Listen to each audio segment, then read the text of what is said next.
Good morning, students. So, dear students, now the next topic is about the packing efficiency.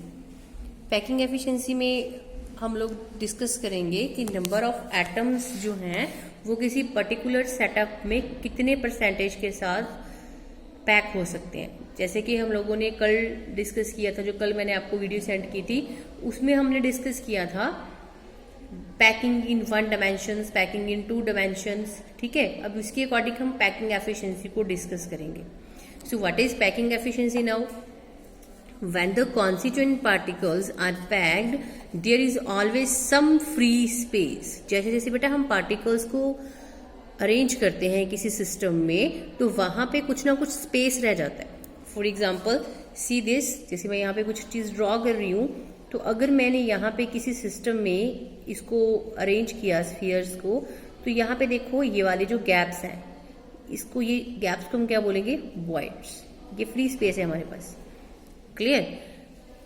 तो अब packing efficiency हमारे पास क्या हुई? The percentage of total space filled by the particles. That means ये जो particles हैं वो कितनी ज्यादा परसेंटेज अडॉप्ट कर रहे हैं. That is known as the packing efficiency. Clear? Packing efficiency ज्यादा उसी की होगी जो ज्यादा से ज्यादा नंबर ऑफ एटम्स को अपने अंदर अरेंज कर ले. ठीक है, सो अभी हम डिस्कस करेंगे in case of simple cubic unit cell, in case of face centred cubic unit cell and in case of BCC. So firstly we will take the simple cubic unit cell. ये हमने ले लिया. अब simple cubic unit cell के according क्या था? Particles present only at the corners. Corners पे present है, कहीं और प्रेजेंट नहीं है. ना फेस पे प्रेजेंट है, ना बॉडी के सेंटर में प्रेजेंट है. They are present only at the corners. तो हमने इसको डिस्कस करने के लिए ये डायग्राम लिया. अब इसकी ये जो स्फीयर्स हैं ये हमारे पास एक तरह से क्या है? These are the number of atoms. अब एज लेंथ देखो ए बी, और अगर मैं यहाँ पे सी ले लूँ, यहाँ पे डी ले लूँ, तो A B B C C D D, ये सारे क्या है हमारे पास? एज लेंथ है. तो एज लेंथ हम किसे नोट करते हैं? ए से. So radius of sphere is R. अब ये सिंपल क्यूबिक यूनिट सेल है, तो number of atoms taking part per unit cell कितने होंगे? 1. ये हम बार बार कर चुके हैं. दैट इज 8 इंटू 1/8 कितना आएगा? ये 1. और ए एज लेंथ हमारे पास किसकी इक्वल हो जाएगी? ये पूरी 2r की इक्वल. 2r की इक्वल क्यों होगी? हाफ ये दैट मीन्स r और हाफ ये दैट मीन्स r. ये इट्स बिकम 2r. ये a है तो ये बन गया हमारे पास 2r. So we can say that a कितना आ जाएगा? 2r. Then the volume of the sphere, simply mathematics equations के अकॉर्डिंग जो वॉल्यूम है स्फीयर का वो कितना होता है? 4/3 पाई आर क्यूब. पाई की वैल्यू कितनी होती है? 22/7. आर क्या है? रेडियस है. And 4/3 is constant. Clear? So 4/3 pi R cube. So volume of cube is A cube. अब ए हमने यहां से कितना लिया है? 2r. तो यहां पे इसकी वैल्यू फिल कर देंगे, 2r क्यूब बन जाएगा ये, and it becomes 8r cube. ठीक है.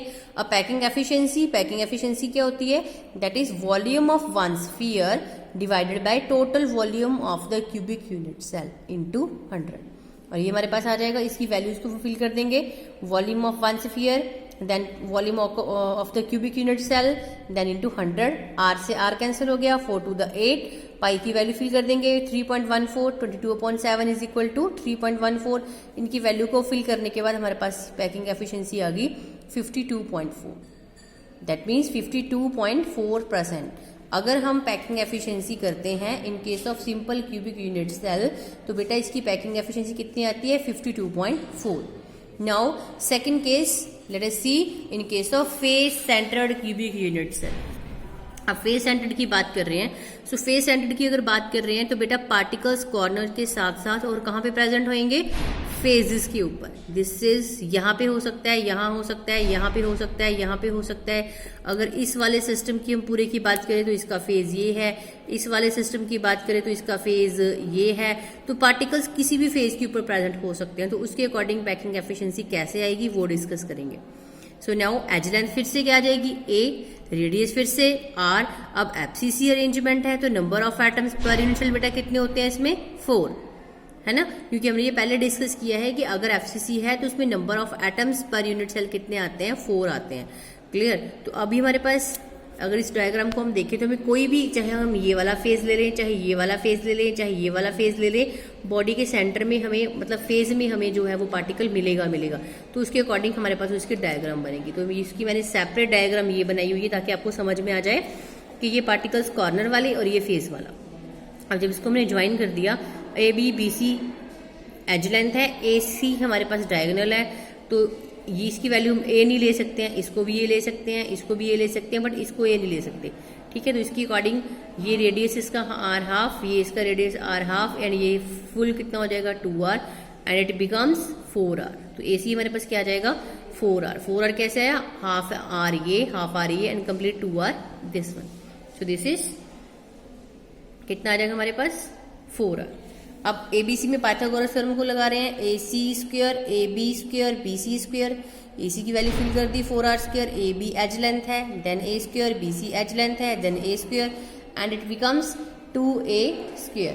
अब ये हमारे पास 4R² इज इक्वल टू बन गया 2A²। यहाँ से हम A की वैल्यू को फाइंड आउट कर लेंगे, ये बन गया 2/√2R।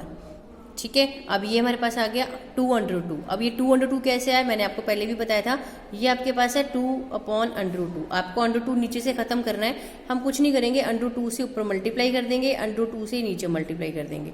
ये 2/2 इंटू √2 क्या बन जाएगा 2, ये वाला 2 इस वाला 2 से क्या हो जाएगा कैंसिल।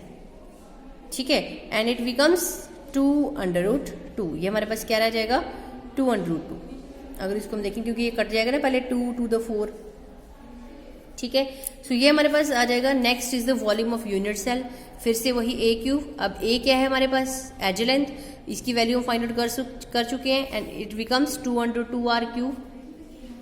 ये हमारे पास बन जाएगा 16/2R³ and now the volume for the 4 spheres is 4 × 4/3। ये 4 कहाँ से आया, because in FCC the number of arrangements in case of FCC number of unit cell per atom present is 4, so it becomes 16/3πr³।